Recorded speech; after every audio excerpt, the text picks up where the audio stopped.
डरावनी रातें YouTube channel पर आपका स्वागत है। भूत प्रेत पिशाच और शैतानों की रोमांचक कहानियां आपको इस चैनल पर सुनने को मिलती हैं। अगर आपको ऐसी ही वीडियोस देखना पसंद है तो हमारे इस चैनल को सब्सक्राइब करना ना भूलें। तो हेडफोन लगा लें, कमरे की लाइट्स ऑफ कर लें, क्योंकि ये वक्त हो रहा है डरने का।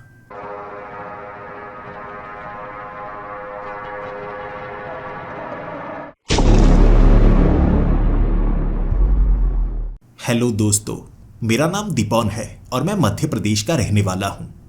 पेशे से मैं एक ट्रक ड्राइवर हूँ और इस समय मेरी उम्र 40 साल है। और इस बार मैं फिर से मध्य प्रदेश से वेस्ट बंगाल जाने वाला था।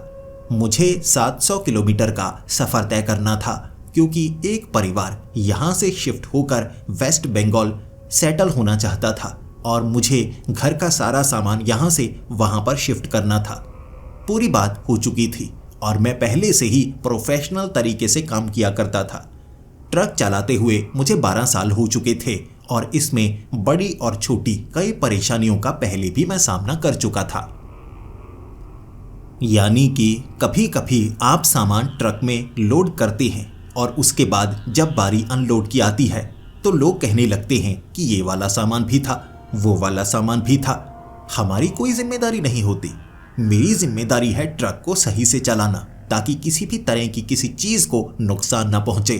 लेकिन ऐसा थोड़े हो सकता है कि रास्ते में मैं कोई सामान निकाल लेता हूं। मैं अपने काम को हमेशा से ईमानदारी से करता आ रहा हूं और आगे भी मरते दम तक इसे ईमानदारी से ही करूंगा।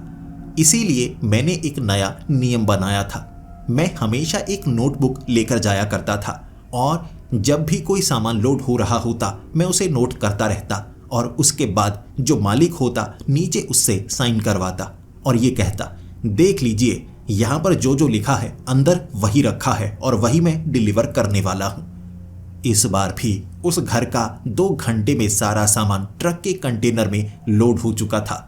फिर मैंने ट्रक चलाना शुरू कर दिया था। सफ़र बहुत ज़्यादा लंबा होने वाला था, लेकिन मुझे हाईवे से नीचे नहीं उतरना था।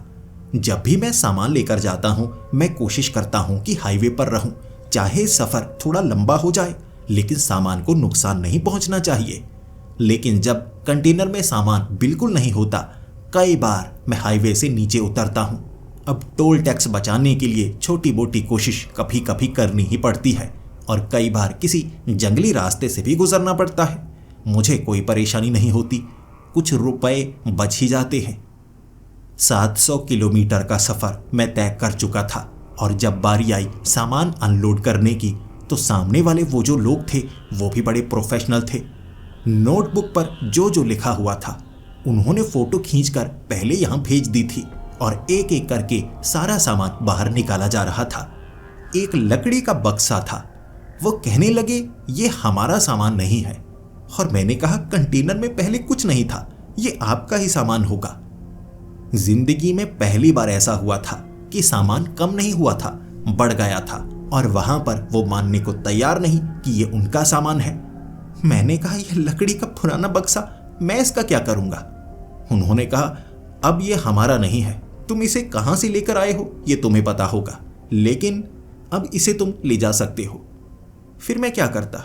मुझे लगा पता नहीं इतनी बड़ी गलती उनसे कैसे हो गई, किसी और का सामान मेरे इस ट्रक में लोड तो नहीं कर दिया। चलो कोई बात नहीं। पुराना लकड़ी का यह बक्सा था, टूटा फूटा सा लग रहा था और मुझे लगा शायद उन्हें यह पसंद नहीं होगा, इसीलिए वो इसे फेंकना चाहते होंगे और सोचा फेंकने से ज़्यादा अच्छा है उसे अपना मानने से इनकार कर देना। रात का वक्त था, 8 बजे। खाना खाकर मैं वहाँ से निकला था और अब ट्रक बिल्कुल खाली खाली और हल्का हल्का महसूस हो रहा था। इसी कारण मैं ट्रक को बड़ी आसानी से चला पा रहा। मुझे लगा जंगली रास्ते से गुजरना चाहिए, सफ़र थोड़ा आसान हो जाएगा, थोड़ा टोल टैक्स भी बच जाएगा, जिससे मेरी थोड़ी ठीक ठाक कमाई हो पाएगी। वरना ये टोल टैक्स बार बार कटवाते कटवाते अपनी बचत बहुत कम हो जाती है। मैं ट्रक को बड़े आराम से चला रहा था और आराम से कहने का मतलब है तेज चलाना। कोई खतरा ही नहीं है। पीछे लकड़ी का बक्सा है, थोड़ा हिला थोड़ा टूट भी गया तो कोई परेशानी नहीं होगी, क्योंकि वहां पर मैं बात कर चुका हूं। आप इसे नहीं लेना चाहते? उन्होंने ना कहा था। फिर मैंने कहा मैं इसे रास्ते में फेंक दूंगा। उन्होंने कहा था ठीक है। यानी कि अब उन्होंने कुछ कहा भी, ये बक्सा तो वापस होने वाला नहीं और मैं इसे फेंकने नहीं वाला। ऐसा करता हूँ, वापस अपने शहर जाता हूँ, किसी कबाड़ी से बात करूंगा, कोई 150 तो शायद मिल ही जाएंगे। लकड़ी पुरानी है, अजीब सी लग रही है, लेकिन कोशिश करने में कोई हर्ज थोड़ी ना है। उस रास्ते पर आराम से ट्रक चलाते चलाते मुझे सामने एक औरत नजर आई और उसने जैसे ही हॉर्न की आवाज सुनी अपना हाथ हिलाने लगी थी। हाथ में उसने लाठी पकड़ी हुई थी। देखने में ऐसा लग रहा था जैसे कोई अंधी औरत हो और लाठी पकड़कर जंगली रास्ते से गुजर रही हो। एक बार के लिए मेरे मन में दया आ गई, और वैसे भी अब मेरे पास कोई कीमती चीज नहीं थी, तो मैंने सोचा इस जगह किसी की मदद करने में कोई हर्ज नहीं है। तो मैंने उस ट्रक को वहां रोका और ट्रक के रुकने की आवाज सुनकर वो औरत ने पीछे पलट कर देखा था।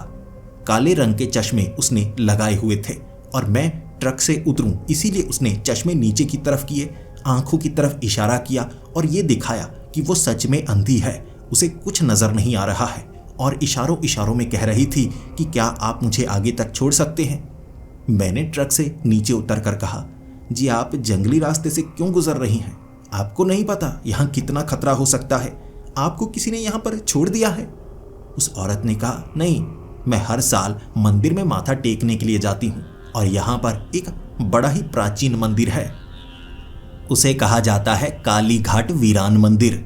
मैं हर साल चलकर उस मंदिर तक जाती हूँ, रास्ता मैं कभी नहीं भटकती।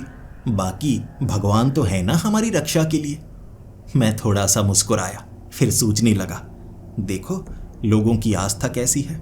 ये औरत को कुछ नजर नहीं आता, लेकिन हर साल ये मंदिर जरूर जाती है। आस्था तो इसकी पक्की है। अब मदद मांगी है तो भगवान के भक्त की मदद करना तो बनता ही है। मैंने उस औरत को ट्रक में बिठाया और फिर मैं ट्रक चलाने लगा। वैसे भी मुझे बात करना पसंद था, और अगर कोई ऐसे ट्रक में बैठा हो तो मैं बहुत ज्यादा बातें किया करता था। चलो कंपनी ही मिल गई। फिर मैं उस औरत के बारे में पूछने लगा, जी आप कहाँ पर रहती हैं? इतना लंबा सफर आप चलकर तय करती हैं? वैसे सफर है कितना, कितने किलोमीटर का है? उसने बताया कि ये सफर 15 किलोमीटर का है। वो पीछे वाले गांव में रहती है जो कि जंगल में बना हुआ है, और वो काली घाट वीरान मंदिर तक चलकर जाती है, और साल में एक बार वो ऐसा जरूर करती है। अब उसके परिवार में तो कोई मौजूद नहीं है, ना कोई रोकने वाला, ना कोई टोकने वाला, और ना ही कोई मदद करने वाला। उसकी बातें सुनकर मुझे उस पर बड़ी दया आ रही थी। बेचारी बुजुर्ग औरत थी, सफर अकेले करती है। चलो भगवान ऐसे लोगों की मदद तो जरूर करते हैं, कुछ उनसे छीन लेते हैं तो कुछ उन्हें दे भी देते हैं। उस औरत ने अपना नाम बताया था, उसका नाम तारा था। उसके बाद वो मेरे बारे में पूछने लगी, कहने लगी, तुम बताओ, तुम्हारा तो परिवार होगा, तुम ट्रक चलाते हो तो परिवार से मिलने की तलब लगी रहती होगी कि कब तुम घर जाओगे, अपनी बीवी से मिलोगे, अपने माँ बाप से मिलोगे, तो बताओ उनके बारे में। मैंने कहा, जी मेरे माँ बाप की मौत तो बहुत पहले हो चुकी है। फिर उस औरत ने कहा, अरे चलो कोई बात नहीं, तुम्हारी बीवी तो होगी ना। उसने मुझे मेरी बीवी याद दिला दी थी। 6 साल पहले मेरी बीवी की मौत हो चुकी है, और उस सदमे से मैं आज तक बाहर निकल नहीं पाया हूँ। घर में अकेला हूँ, इसीलिए मैं घर में नहीं रुकता, ज्यादातर ट्रक चलाता रहता हूँ। ऐसा लगता है सफर करते करते जिंदगी कट जाएगी, लेकिन जब घर में बैठा होता हूँ तब बीवी की बहुत ज्यादा याद आती है। ऐसा लगता है जैसे वो हादसा अभी हुआ है। उस औरत के सामने ये बातें करते करते बीच बीच में फूट फूट कर रोने लगा था। फिर मैं माफी मांगता, अरे माफ कीजिए, और वो औरत कहती, लगता है कोई अपना नहीं है तुम्हारा, इसीलिए वो दर्द अपने सीने में समाये बैठे हो, और आज मुझसे बातें करते करते वो दर्द छलक गया। कोई और बात करने वाला नहीं है ना? मैंने ना में सर हिलाया। उसने कहा, जवाब नहीं दोगे? मैंने कहा, अरे माफ करना, मुझे लगा आपने देख लिया होगा, लेकिन आपको तो दिखता नहीं। जी नहीं, मैं अपनी बीवी की बात किसी से नहीं करता, ट्रक ज्यादातर अकेले ही चलाता हूँ। कभी कभी कोई मिल जाता है, लेकिन वो पुरानी बातों पर ऐसे चर्चा करना पसंद नहीं करता, तो अकेले अकेले रहता हूँ। आपने अपनी बातें बताई तो थोड़ा सा इमोशनल हो गया, फिर अपनी बातें सुनाकर आंखों से आंसू निकल गए। फिर मैंने उससे पूछा और बात को भी बदलना चाहा कि वो काली घाट वीरान मंदिर कहाँ पर है, कितने किलोमीटर रह गया होगा सफ़र। उसने कहा बस आगे ही है, सड़क के बिल्कुल पास है और काफ़ी ज़्यादा बड़ा है, मशहूर भी बहुत ज़्यादा है। तो मैंने गूगल मैप खोला, उसमें मैं सर्च करने की कोशिश करता रहा, लेकिन ऐसा कोई मंदिर यहाँ पर मौजूद था ही नहीं। आसपास कोई गांव भी मौजूद नहीं था। मैं बड़ा हैरान हो गया, उसने सही नाम ही बताया है। उसके बाद मैंने और मंदिर ढूंढने की कोशिश की, लेकिन यहाँ दूर दूर तक कोई मंदिर नहीं था। इसीलिए मुझे बड़ा असहज सा महसूस हुआ और मैं उसे निराश भी नहीं करना चाहता था। उसे क्या पता मैं ट्रक कितना चला चुका हूँ, इसीलिए मैं बार बार पूछता रहा, जी आसपास कोई पहचान है मंदिर की? उसने कहा बेटा वहाँ सड़क के पास नज़र आ जाएगा वो मंदिर। मैंने कहा जी मैं गूगल मैप में चेक कर रहा हूँ, अब मैं उस मंदिर के पार चला गया ना, आपको परेशानी हो जाएगी। कुछ तो बताइए ना, कैसे पेड़ लगे हैं, क्या वहाँ कोई घर वगैरह कुछ नज़र आएगा? क्योंकि जंगल में हम जा रहे हैं और कुछ पहाड़ी इलाका भी आ रहा है। मैं नहीं चाहता कि आप भटक जाएं, आपको नज़र नहीं आता और ट्रक बड़ा है, कंटेनर पीछे लगा हुआ है, तो मैं ट्रक को घुमा नहीं पाऊंगा, मेरी भी मजबूरी है। फिर उसने बताया, हाँ बेटा यहाँ पर देवदार के वृक्ष तुम्हें नहीं मिलेंगे, वहाँ देवदार के वृक्ष बहुत ज़्यादा हैं, घना सा जंगल नज़र आएगा और एक तरफ बड़ा बोर्ड दिख जाएगा, उस मंदिर का नाम उस पर लिखा होगा, उससे पहचान हो जाती है। बाकी रास्ता थोड़ा टूटा हुआ है क्योंकि वहाँ पर ट्रैक्टर बहुत ज़्यादा आते जाते रहते हैं ना, तो पता चल जाएगा। बाकी रफ्तार से मैं पहचान कर पा रही हूँ कि 20-30 मिनट अगर ये ट्रक ऐसे चलेगा तो शायद मैं पहुँच सकती हूँ। मैंने कहा जी ठीक है, फिर मैं ऐसा करता हूँ, ट्रक को थोड़ा धीमा चलाता हूँ ताकि चारों तरफ मैं देखता जाऊँ। मैं ट्रक को थोड़ा धीमा चला रहा था। वो औरत शायद थोड़ी सी थक चुकी थी, फिर कहने लगी, बड़ी थकान सी हो गई है, अब क्या बताऊं, सुनने में बड़ा अजीब लगता है, कहीं मेरी आंख ना लग जाए। अब अजीब लगता है ना, मेरी तो आंखें नहीं है, लेकिन इसका मतलब है कि मुझे नींद ना आ जाए। मैंने कहा जी कोई बात नहीं, अगर आप सोना चाहती हैं तो सो सकती हैं, मुझे ऐसा कुछ नजर आया तो मैं आपको बता दूंगा। वो शायद सोने की कोशिश कर रही थी, फिर एक तरफ मुंह करके गाना गुनगुनाने लगी। धीरे धीरे गुनगुना रही थी वो गाना और उस आवाज को सुनकर मेरे रोंगटे खड़े हो गए थे।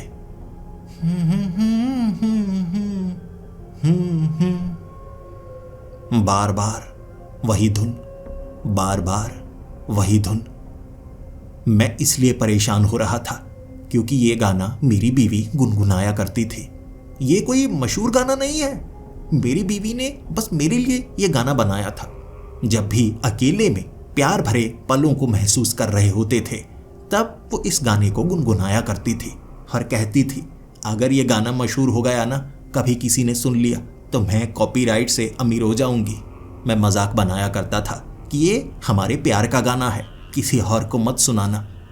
लेकिन ये औरत उस गाने को क्यों गुनगुना रही है? उसे कैसे पता इस गाने के बारे में? ये कोई मशहूर गाना नहीं है। ये कैसे जान गई? इसीलिए थोड़ा सा घबराने लगा था मैंने उस औरत से पूछा, जी आप ये गाना क्यों गुनगुना रही हैं? आपने इसे कहाँ सुना? वो औरत कहने लगी, अरे मैंने कहीं नहीं सुना, मुझे वैसे ही गुनगुनाने की आदत है, जो मन में आता है मैं गुनगुनाने लगती हूँ। अब ये कोई धुन नहीं है, वैसे ही। तो कोई परेशानी तो नहीं तुम्हें? मैंने कहा जी नहीं नहीं, वैसे धुन सुनी सुनी सी लग रही थी तो थोड़ा अजीब लगा मुझे। मैं उसे बताना नहीं चाहता था, लेकिन एक बार उसने मेरी बीवी की याद दिला दी थी। मैं ट्रक चलाता जा रहा। अब पास में अचानक ग्लव बॉक्स के अंदर से टक टक टक टक ऐसी आवाजें आने लगी, जैसे कोई भारी चीज मैंने रखी हो और वो बार बार हिले जा रही हो। मेरा ध्यान उस तरफ जाए जा रहा था, तो मुझे लगा पता नहीं क्या सामान रखा है। मैंने ट्रक को काफी ज्यादा धीमा कर दिया। उसके बाद ग्लव बॉक्स में मैंने हाथ डालकर देखा क्या वो चीज है। ग्लव बॉक्स नीचे की तरफ लटका और उसमें से 2-3 पेपर नीचे गिर गए। वैसे मैंने कोई पेपर्स वहां पर रखे तो नहीं थे, लेकिन कभी कभी जल्दबाजी में मैं ऐसा कर देता हूँ। तो मैंने देखा ये कौन से पेपर्स हैं। मुझे ट्रक थोड़ा रोकना पड़ा। पेपर्स को मैंने उठाया। ये मेरे पेपर्स नहीं थे, ये किसी और का सामान लगता है, लेकिन मेरे ग्लव बॉक्स में कैसे आ गया? और उस पर बड़े बड़े अक्षरों में प्रिंट हुआ था, रुकना मत, पीछे मत देखना और उसे खोलना मत। गूगल मैप सही से अब काम ही नहीं कर रहा था। मेरी लोकेशन गूगल मैप में शो नहीं हो रही थी। अब मैं समझ नहीं पा रहा मैं कहाँ पर हूँ। घना जंगल था और मैंने उस औरत से पूछा, क्या आप बता सकती हैं वो मंदिर कब आने वाला है? मंदिर आ नहीं रहा है, कब से मैं ट्रक चलाए जा रहा हूँ, यहाँ चल क्या रहा है? और क्या ये कागज आपने ग्लोव बॉक्स में डाले थे? उसने कहा, नहीं बेटा, मैंने तो ऐसा कुछ नहीं किया, बाकी मंदिर तो नजदीक ही है ना। फिर मुझे लगने लगा कि 15 किलोमीटर से ज्यादा ट्रक मैं चला चुका हूं। शायद वो मंदिर पीछे रह गया होगा, तो मुझे किसी और की मदद लेनी चाहिए। मैं बेवजह इस औरत को काफी ज्यादा आगे ले आया। चलते चलते खुद ही ये मंदिर तक पहुंच जाती। मुझे तो ना कोई टूटा रास्ता नजर आया, ना देवदार के पेड़ नजर आए, ना कोई साइन बोर्ड नजर आया। घना जंगल है, बस सड़क है कई जगह से थोड़ी थोड़ी टूटी हुई थी। तब ट्रक चलाते चलाते मुझे रास्ते पर एक छोटा रेस्टोरेंट या कहूं एक ढाबा सा नजर आया। मैंने जल्दी से आगे वाले उस पक्की सी जगह के ऊपर ट्रक लगा लिया। अब थोड़ी सी शांति मिली। चलो ये अच्छा है, कोई ऐसी जगह जहां पर ट्रक को रोका जा सकता है। वैसे जंगल में ट्रक रोकना कोई साधारण काम नहीं, डर लगता है, मुश्किल का एहसास होता है, कोई वारदात ना हो जाए ये डर लगा रहता है। यहाँ कोई परेशानी नहीं है। सामने लाइट्स हर जगह लगी हुई थी, बड़ी सी जगह थी, अब उसे कोई छोटा ढाबा नहीं कह सकते। मैं ट्रक से उतरा और उस औरत को कहा, जी मैं ऐसा करता हूँ, यहाँ किसी से बात करता हूँ, आप ट्रक से बाहर मत उतरिएगा, ये जगह मुझे सही नहीं लगती, बेवजह आप भटक सकती हैं, आप यहाँ पर पहले कभी नहीं आई। उसने कहा, ठीक है बेटा, मैं यहीं पर बैठी हूँ, तुम अगर किसी से पूछना चाहते हो तो पूछ सकते हो। मैं ट्रक से नीचे उतरा। आगे मुझे लकड़ियां जलाकर कुछ अजीब सा कर रहा एक आदमी नजर आया। ये मुझे एक साधु लग रहा था, जिसकी उम्र 40-45 साल होगी, और लकड़ियों के बीच किसी तरह की राख को फेंक फेंक कर ये आग का रंग बदल रहा था। तो ऐसे किसी आदमी के पास जाना मैं सही नहीं समझ रहा था। यहाँ पर लोग जादू टोना करते हैं। दिखने में भले ही ये साधु लग रहा है, लेकिन आजकल के जमाने में किसी पर भरोसा नहीं किया जा सकता। लोग भेष बदलकर दूसरों को बेवकूफ बनाने की कोशिश भी करते हैं। मैं ढाबे के अंदर चलता हूँ, किसी से पूछता हूँ और मदद लेने की कोशिश करता हूँ। ढाबे के अंदर पहुंचते ही मैंने लाइट्स तो जली हुई देखी, लेकिन वहां पर कोई आदमी मौजूद नहीं था। पीछे वाली मेस में भी मैं गया। तंदूर अभी भी गर्म था, लेकिन कोई भी नहीं था वहां पर। पीछे वाले हिस्से में भी कोई नहीं, बाथरूम में भी कोई नहीं। मैंने कई बार आवाजें लगाई। 15 से 20 मिनट गुजर चुके थे। कोई ना कोई तो वहां पर आना चाहिए ना, लेकिन वहां कोई नहीं। फिर मुझे लगा मुझे उस साधु से बात करनी चाहिए। अब यहाँ मदद के लिए कोई है ही नहीं। अब कितने समय तक यहाँ पर मैं इंतजार करूं? अब मुझे आगे तो बढ़ना होगा ना। मैं वापिस आया, उस साधु के पास आकर बैठ गया और कहने लगा, देखिए साधु बाबा, मेरी एक छोटी सी मदद करेंगे? मैं परेशानी में हूं, आप मेरी परेशानी दूर कर दीजिए ना। उस साधु बाबा ने मेरी तरफ देखा ही नहीं। वो राख को आग में फेंके जा रहे थे और एक बार मैंने आग में खोपड़ी जैसा एक आकार बनता हुआ देखा। मैं तो घबरा चुका था, ऊपर से वो साधु बाबा सही से जवाब ही नहीं दे रहे। बीच बीच में मुझे घूरते और ऐसे घूरते जैसे मैंने कुछ गलत किया हो, गुस्से में देख रहे हों। 2 मिनट उन्होंने ऐसा किया। उसके बाद पूरी राख को आग में डाला और फिर कहने लगे, माफ करना, मैं जवाब नहीं दे सकता था। जो शब्दों का मैं इस्तेमाल कर रहा था, मंत्रों को तोड़ा नहीं जा सकता, तो पूरे मंत्र बोलने पड़ते हैं। तुम्हें परेशानी तो नहीं हुई? मैंने कहा, जी नहीं, परेशानी नहीं हुई। मैं भी सोच रहा था मैंने कोई गलती तो नहीं कर दी। आप गुस्से में देख रहे थे। तब साधु बाबा ने कहा, मंत्रों को पढ़ते वक्त आपके मन को शांत भी करना होता है, और जैसा मंत्र है वैसे भाव लेकर आने पड़ते हैं। यानी कि कुछ मंत्र गुस्से में बोलने पड़ते हैं तो कुछ प्यार से बोलने पड़ते हैं। अब तुम्हें इसके बारे में नहीं पता, लेकिन मैं तुम पर गुस्सा नहीं हूं, तुम ये समझ सकते हो। बाकी तुम मदद मांग रहे थे तो मैं तुम्हारी मदद कर सकता हूं। मैंने उसे कहा, जी साधु बाबा, देखिए मुझे मंदिर ढूंढना है। यहां पर एक मंदिर है, क्या नाम था उसका? काली घाट वीरान मंदिर। तो मेरे साथ ट्रक में एक औरत है, उसने लिफ्ट ली है मुझसे। अब उस औरत को नजर नहीं आता, मैं उन्हें काली घाट मंदिर तक कैसे छोड़ूं? क्या वो पीछे रह गया? अगर पीछे रह गया तो मैं अब क्या कर सकता हूं? उसने कहा, वो मंदिर पीछे नहीं है, वो तो बहुत ज़्यादा आगे है। अब उस औरत को सही से पता नहीं होगा। लेकिन किस उस ट्रक की बात कर रहे हो? उस कब्रिस्तान को लेकर तुम घूम रहे हो? मैंने कहा, जी कब्रिस्तान? जी ट्रक है मेरा। उसने कहा, किसी कब्रिस्तान से कम नहीं है वो। अब तुम उस मंदिर तक जाना चाहते हो तो मुझे भी तुम आगे तक छोड़ दोगे तो ज़्यादा अच्छा होगा। मैंने कहा, जी वैसे जगह नहीं है ट्रक में। उसने कहा, कोई बात नहीं, ट्रक में जितनी जगह है जहां पर बिठा सकते हो तुम मुझे बिठा देना, थोड़ा आगे छोड़ देना, मैं तुम्हारी मदद कर सकता हूं। ट्रक में 2 ही सीट थी, लेकिन पीछे थोड़ी सी जगह होती है। कभी कभी थकान होने पर वहां सोने के लिए मैंने गद्दा लगाया हुआ था, तो मुझे लगा उसे ट्रक के उस हिस्से में मैं बिठा सकता हूं। अब कंटेनर के अंदर नहीं बिठाऊंगा, अंदर दम भी घुट सकता है। मैंने कहा, जी आइए फिर। मैंने साधु बाबा को उस गद्दे के ऊपर बिठाया और साधु बाबा कहने लगे थे, ज़्यादा सुरक्षित नहीं है, मैं बैठा हूं लेकिन फिर भी मुझे थोड़ा सा डर लग रहा है। मैंने पूछा, क्यों? और साधु बाबा हंसते हुए कहने लगे, तुम्हें नहीं पता, समय के साथ तुम्हें भी पता चल जाएगा।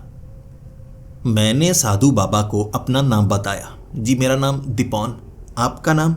साधु बाबा ने कहा, मेरा नाम पहले नागेश था, साधु बनने के बाद कोई नाम नहीं होता, नाम के सहारे हम नहीं रहते, लेकिन तुम भी मुझे नागेश साधु कह सकते हो। अब कभी नाम था तो सब पुकार तो सकते ही हैं। मैं साधु बाबा से बातें कर रहा, बीच में वो औरत भी बोलती, साधु बाबा है, साधु बाबा मंदिर नहीं मिल रहा।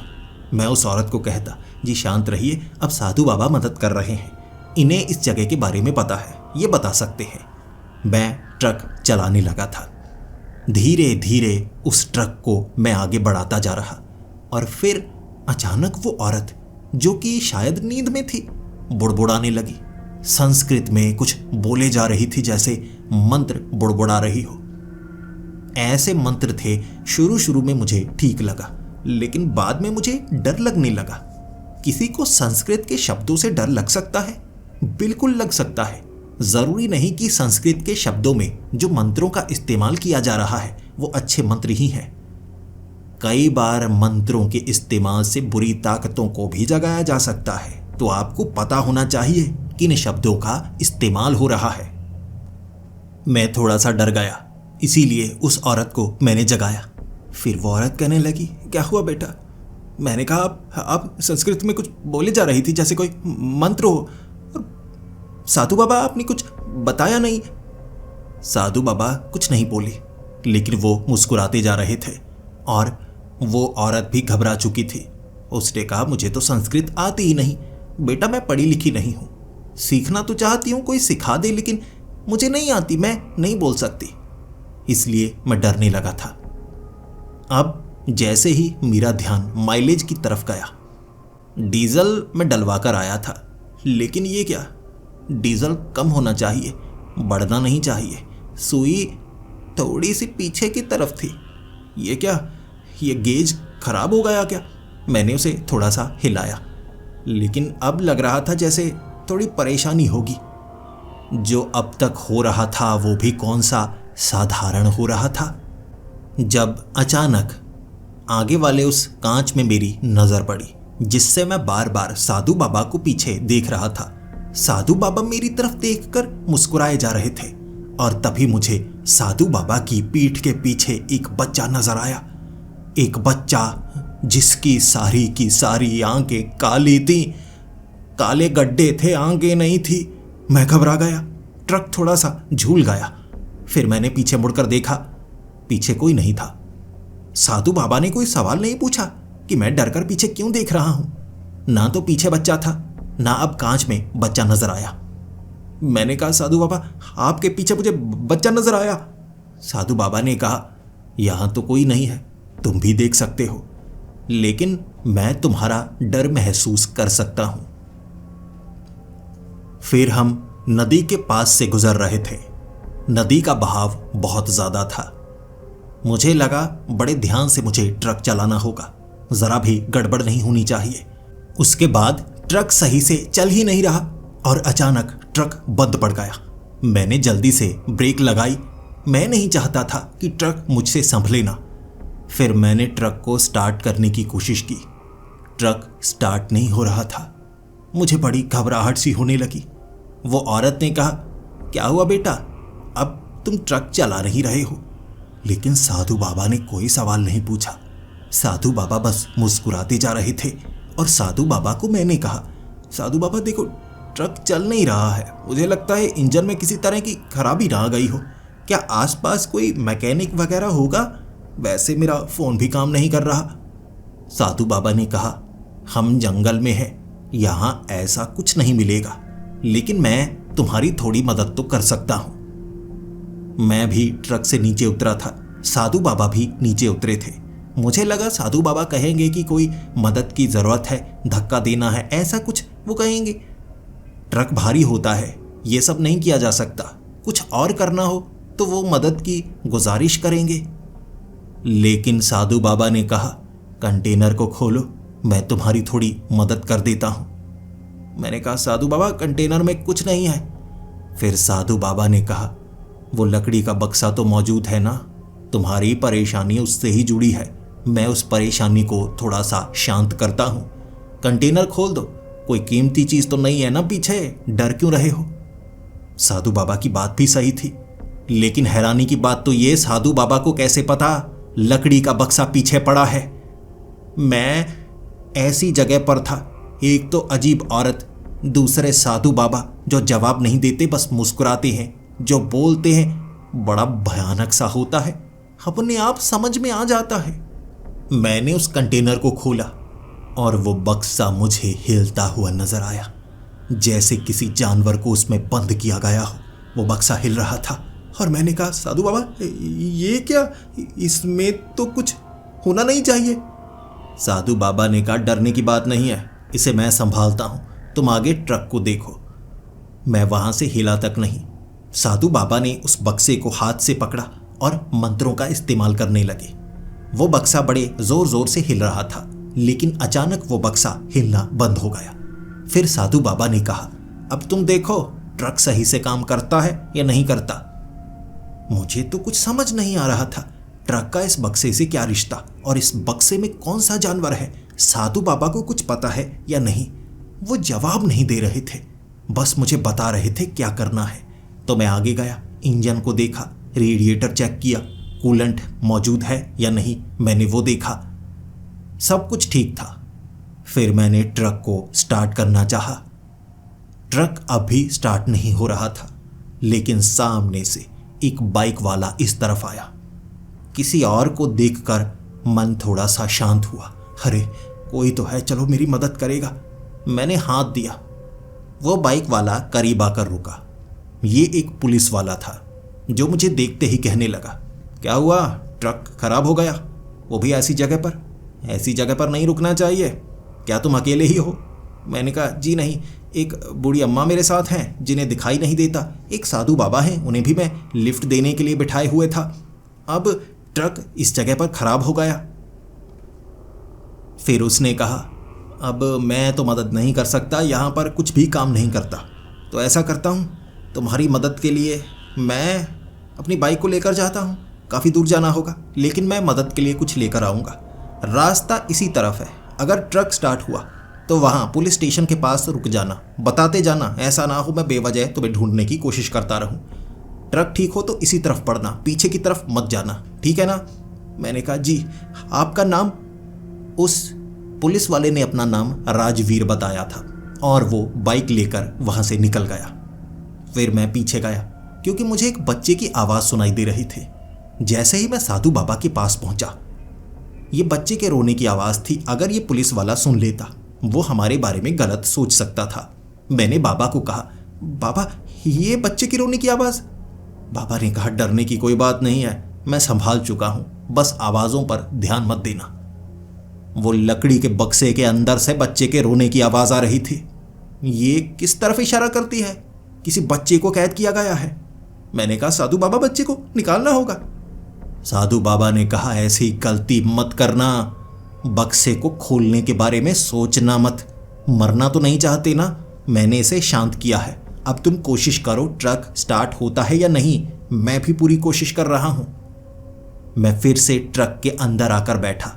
मैंने जैसे ही ट्रक को स्टार्ट किया, ट्रक काम करने लगा, वो चल पड़ा था। फिर साधु बाबा पीछे से आगे आए, हमने कंटेनर को बंद किया, साधु बाबा गद्दे में बैठे, मैं ट्रक चलाने लगा। लेकिन मैं बार बार साधु बाबा को पूछता जा रहा था, साधु बाबा ये क्या था बक्से में? साधु बाबा ने कहा, हर चीज की जानकारी होना ठीक नहीं होता, तुम बस ट्रक चलाओ, मैं तुम्हारे साथ हूं, डरने की कोई जरूरत नहीं है। मैं ट्रक को थोड़ा ही आगे लेकर गया था। वो पुलिस वाले की बाइक शायद वहां पर खराब होगी। वो किक मारने की कोशिश कर रहा था, इसीलिए मैंने एक तरफ ट्रक रोका। वो पुलिस वाला राजवीर मुझे देखकर खुश था और मुस्कुराते हुए कहने लगा, अरे तुम्हारा ट्रक चल पड़ा, मेरी बाइक खराब हो गई, अब देखो क्या ही किस्मत का खेल है। मैं तुम्हारी मदद के लिए किसी को लेने जा रहा था, अब मुझे लगता है तुम्हें मेरी मदद करनी होगी। मेरी बाइक स्टार्ट नहीं हो रही, तो धक्का दोगे? मैंने कहा, जी मैं कोशिश करता हूँ। फिर उस पुलिस वाले ने कहा, अच्छा तुम्हारे ट्रक में है क्या? यहाँ से गुजर रहे हो, कैसा सामान लेकर जा रहे हो? माफ़ करना, मैं तुम्हें परेशान नहीं करना चाहता, लेकिन ये मेरा काम है। तुम्हारा ट्रक बड़ा पुराना पुराना सा लग रहा है, एक साधु बैठा है, एक अंधी औरत बैठी है, तुम भी थोड़े अलग लग रहे हो। क्या दिखाओगे तुम? कंटेनर में क्या है? मैं डर गया, कहीं वो पुलिस वाला कंटेनर में ना देख ले कि वो बक्से में क्या है। मैं मना कर रहा था, बहाना लगा रहा था, और पुलिस वाले समझ जाते हैं कब कोई कतरा रहा है। मैंने कुछ गलत नहीं किया था, लेकिन उस कंटेनर में कुछ तो ऐसा है जो भयानक लग रहा है और मुझे मुसीबत में डाल सकता है। मैंने उसकी बाइक को धक्का देकर स्टार्ट किया। उसने बाइक को स्टार्ट ही छोड़ा और कहा, मुझे एक नज़र मारनी है उस कंटेनर के अंदर, चलो दिखाओ। मैंने साधु बाबा की तरफ देखा मजबूरी वाली नज़रों से, और साधु बाबा मुस्कुरा रहे, उन्हें क्या परेशानी थी। फिर मैंने पीछे वाला कंटेनर खोला। जैसे ही कंटेनर खोला, अंदर पूरी तरह से अंधेरा था। मुझे लगा लकड़ी का बक्सा खोलने के लिए कहेंगे, लेकिन उस पुलिस वाले के हाथ पैर कांपने लगे। वो उस बक्से के आसपास किसी को देख पा रहा था। फिर कहने लगा, बंद करो बंद करो बंद करो। मैंने कहा, जी सर बंद करता हूं। क्या हुआ सर? उसके सर से पसीना टपकने लगा था। फिर वो कहने लगा, अंदर मैंने अपनी माँ को देखा। मैंने कहा, जी सर आपकी माँ अंदर कैसे आ सकती है? उसने कहा, पागल हो, मुझे भी पता है मेरी माँ अंदर कैसे आ सकती है। मेरी माँ को मरे हुए 10 साल हो चुके हैं और मुझे अंदर मेरी माँ नजर आई जैसे जख्मी हो। क्या है ये कंटेनर? ऐसा करो, ये बात के बारे में किसी को बताना मत, और ट्रक को लेकर निकलो यहां से, मैं भी निकलता हूं। राजवीर पुलिस वाला बाइक को लेकर इतनी तेजी से वहां से निकला था ना, मुझे खुद डर लगने लगा था। एक पुलिस वाले को डरता हुआ देखना हमारे लिए कोई आसान काम नहीं होता, और जब पुलिस वाले डरते हैं हमारा डरना भी बनता है। मैंने अब ट्रक चलाना शुरू कर दिया था। मुझे घबराहट होती जा रही थी, और तब साथ में बैठी हुई वो औरत बोली, जिसका नाम तारा था। वो कहने लगी, साधु बाबा और बेटा, मुझे तुम्हें कुछ बताना है। तुम लोग डरोगे तो नहीं? वैसे जिसे मैं ये बताती हूँ वो थोड़ा सा डर जाता है। देखो मेरी आंखें। उसकी आंखें जली हुई थी, उससे उसे दिखाई दे ही नहीं सकता था। फिर वो कहने लगी, भले ही मेरी आंखें मौजूद नहीं हैं, लेकिन फिर भी मैं देख सकती हूँ, कुछ हद तक मैं देख सकती हूँ। वो देखो ऊपर हनुमान जी का लॉकेट टंगा हुआ है, नीचे रखा वो लाल रंग का बक्सा मुझे नजर आ रहा है। मैं ये बता नहीं सकती ये कैसे है, लेकिन मैं देख सकती हूं। भगवान हमें एक ताकत देता है जब दूसरी ताकत हमसे छीन चुका हो। अब यही कसर रह गई थी। मैं पहले से ही डरा हुआ था। फिर मैंने साधु बाबा की तरफ देखा। वो कुछ तो कहेंगे। साधु बाबा मुस्कुरा रहे थे। इसे मंदिर छोड़ना होगा, इसे मंदिर जाना है, और जिसे जहां जाना होता है हम बस रास्ते में मुसाफिर बनकर रह जाते हैं। पहुंचते हम वहीं पर हैं। फिर आगे घने जंगल के बिल्कुल एक तरफ बहुत बड़ा बरगद का पेड़। इतना बड़ा बरगद का पेड़ मैंने कभी नहीं देखा था। क्या बताऊं, कई पेड़ों जितना वो मोटा था। सड़क की एक तरफ उसकी कुछ लटें आई हुई। तब साधु बाबा कहने लगे, रोको रोको रोको, यहां तुम्हें रोकना होगा, रोकना होगा। लेकिन मेरा रोकने का मन नहीं था। ट्रक अपने आप धीमा होने लगा, जैसे फिर से खराब हो रहा हो, और मुझे उस बरगद के पेड़ के पास ट्रक को रोकना ही पड़ा। जैसे किसी ताकत ने उस ट्रक को यहां पर रोका हो। मैं डरा हुआ साधु बाबा को कहने लगा, बाबा यहां पर क्यों रोकने को कहा? हमें जंगल से जल्द बाहर निकलना है। कुछ गड़बड़ है यहां पर। वो पुलिस वाला भी डर गया। पीछे वो बक्सा भी आवाज करता है। आप यहां रोकने को क्यों कह रहे हैं? तब साधु बाबा ने कहा, कुछ सच्चाई तुम्हें जाननी होगी। इस बरगद के पेड़ को पहचानते हो? पहचानो, पहचानो। तुम यहां पर पहले भी आ चुके हो। याद करो, याद करने की कोशिश करो। मैं तुम्हारी मदद करता हूं। 300 साल पहले, पिछले जन्म में तुम्हारा नाम दीवान हुआ करता था, और तुम बैलगाड़ी के जरिए इसी रास्ते से गुजरे थे। 7 बच्चे थे उस बैलगाड़ी में, जिनका मुंह बांधा था तुमने, और 2 तो सांस घुटने के कारण मर चुके थे। तुम उन 7 बच्चों को एक तांत्रिक के पास ले जा रहे थे। यही वो बरगद का पेड़ है जहां पर तुम बैलगाड़ी से उसे लेकर आए थे।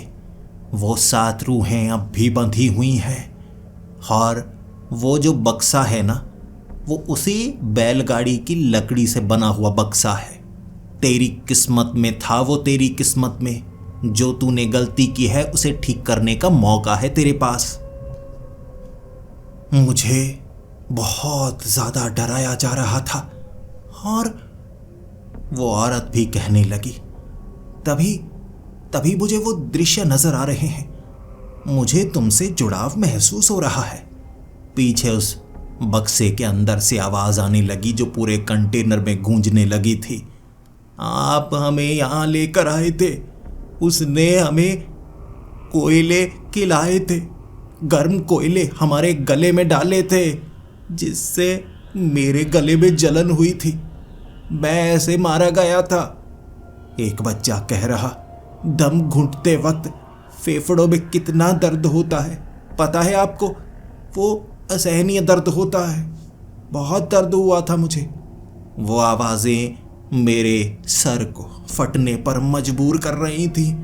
मैं रो रहा था, नहीं मैं ऐसा नहीं हूं, मैं कभी ऐसा नहीं करता। तब साधु बाबा ने कहा, मैं कौन सा कह रहा हूं कि तुमने किया है? अब तुम जो हो पिछले जन्म में वैसे नहीं थे। पिछले जन्म के कर्मों की सजा हमें अगले जन्म में भी मिलती है, लेकिन कार्य भी मिलता है उससे बचने के लिए। अगर तुम ये कार्य करते हो तो पिछले जन्म के बुरे कर्मों से तुम बच सकते हो, उसे बदल सकते हो। वो कर्म तुम्हारे उसी जन्म में सजा के तौर पर तुम्हें मिल जरूर चुके हैं, लेकिन उन कर्मों से पीछा छुड़ाने के लिए ये कार्य तुम्हें करना होगा।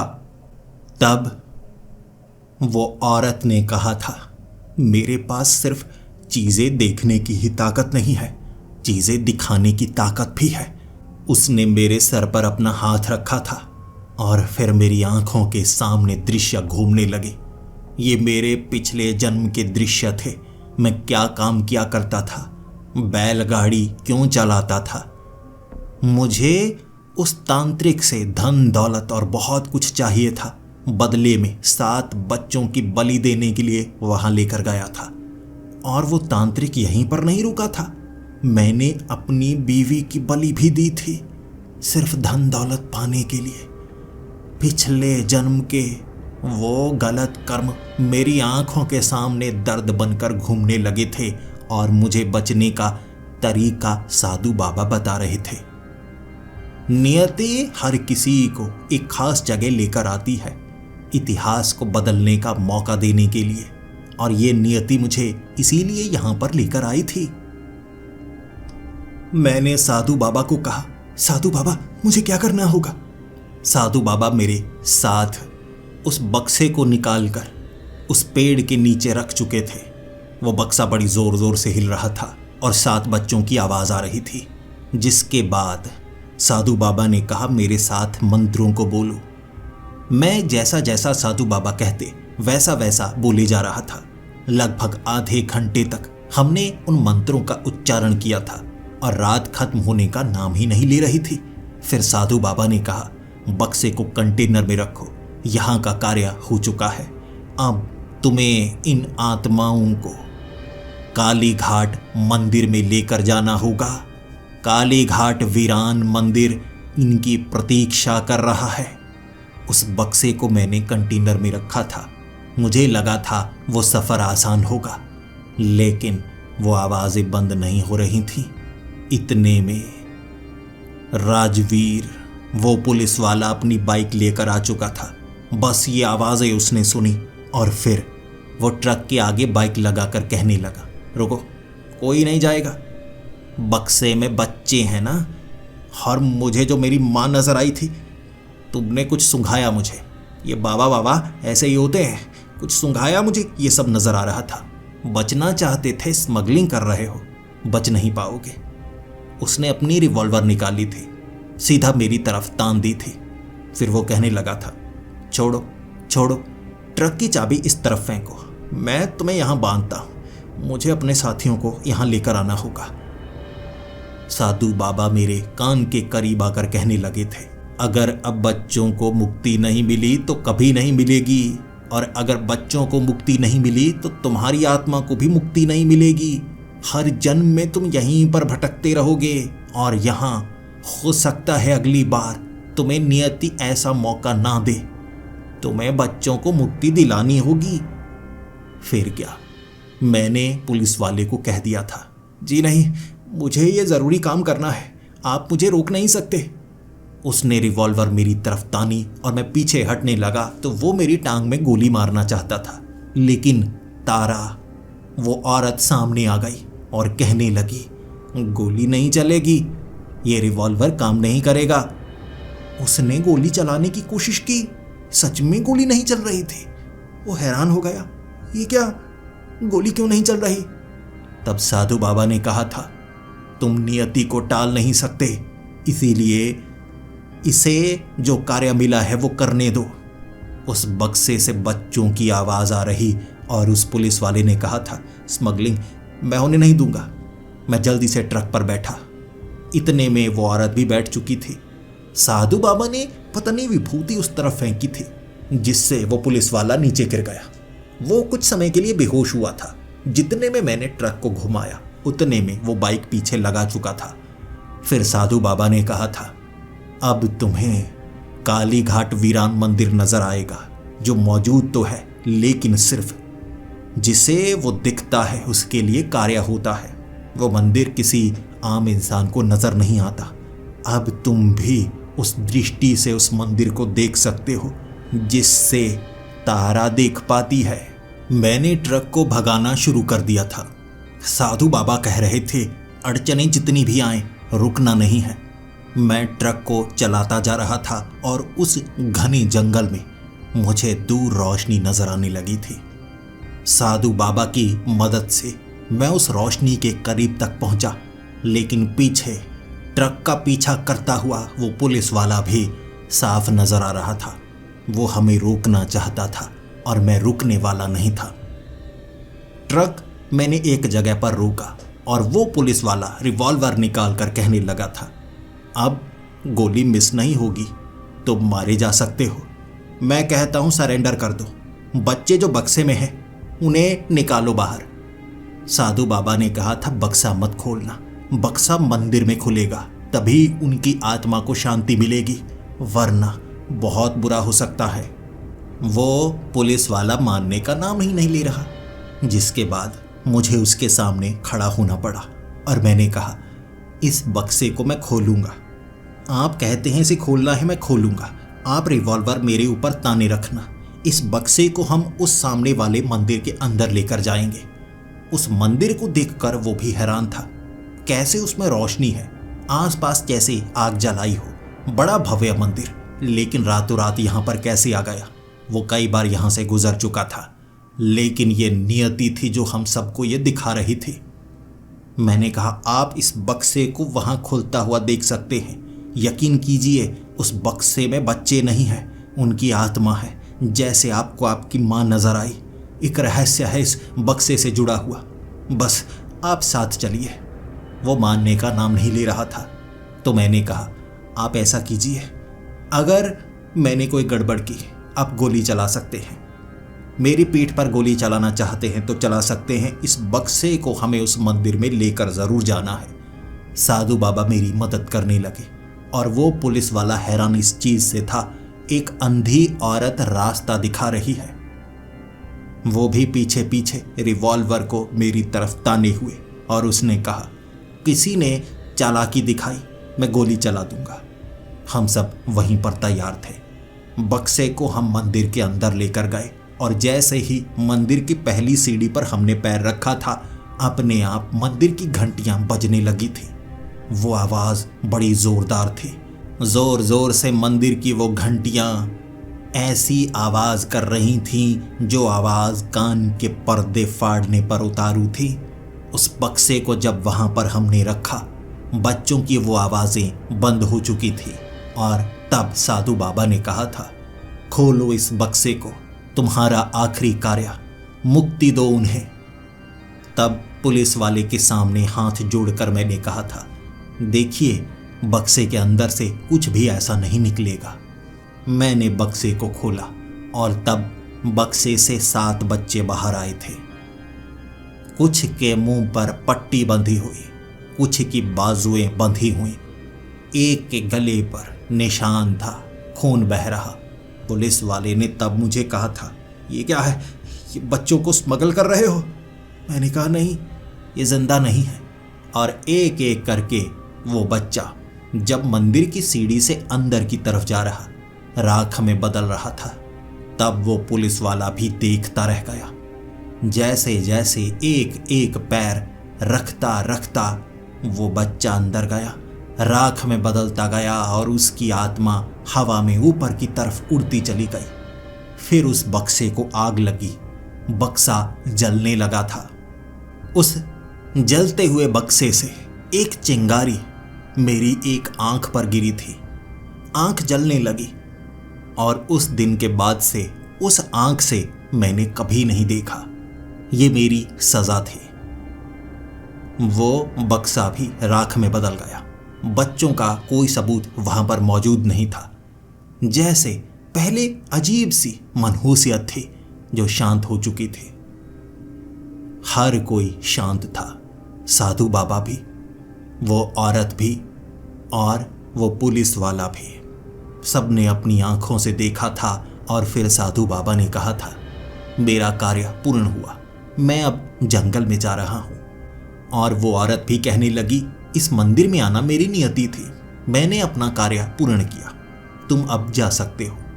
वो पुलिस वाला भी, जो बहुत ज्यादा प्रेशर में था, टेंशन में था, उसके दिमाग से वो सारी टेंशन खत्म हुई और वो कहने लगा, ऐसा दृश्य मैंने जिंदगी में कभी नहीं देखा, तुमसे दोबारा मुलाकात होगी। मैं वो ट्रक चलाकर कितनी मुश्किल से आया हूं मैं बता नहीं सकता। एक आंख से देखने वाला दोबारा ट्रक नहीं चला सकता, ये मैं जानता हूं, इसीलिए मुझे अपना काम बदलना पड़ा। लेकिन जिंदगी में ऐसा भी मुझे कुछ देखने को मिलेगा मुझे भरोसा नहीं था। लेकिन खुशी है, जो मुझे दुख मिला वो उन बच्चों के सामने कुछ नहीं था। भले ही मैंने पिछले जन्म में वो सब भुगता था, लेकिन उसकी छवि इस जन्म में भी मुझे महसूस हुई। ये छोटी सी सजा मुझे इस जन्म में भी मिली, जो ये साबित करती है हमारे बुरे कर्म चाहे हम जितने भी जन्म ले लें हमारा पीछा करते ही रहते हैं और उनसे हमें पीछा छुड़ाना पड़ता है। मैं ये कहानी सबको इसलिए नहीं बताना चाहता ताकि अपने दर्द को कम कर पाऊं। मैं बस ये कहानी सबको इसलिए बताना चाहता था ताकि सब ये समझ पाएं, जब भी हम किसी का बुरा करते हैं या किसी को किसी और का बुरा करते हुए देखते हैं, हमें तब लगता है हमारे साथ कुछ बुरा नहीं होगा। हम देखते हैं कई बुरे लोग तरक्की करने लगते हैं, लेकिन समय और नियति हर किसी को उस जगह पर ले ही आती हैं कि उस घटना की सजा हमें मिलती जरूर है, जैसे मैंने उसे भुगता। आज भी मैं अपने पिछले जन्म के कर्मों की सजा महसूस कर सकता हूं। आप भी ध्यान रखिएगा।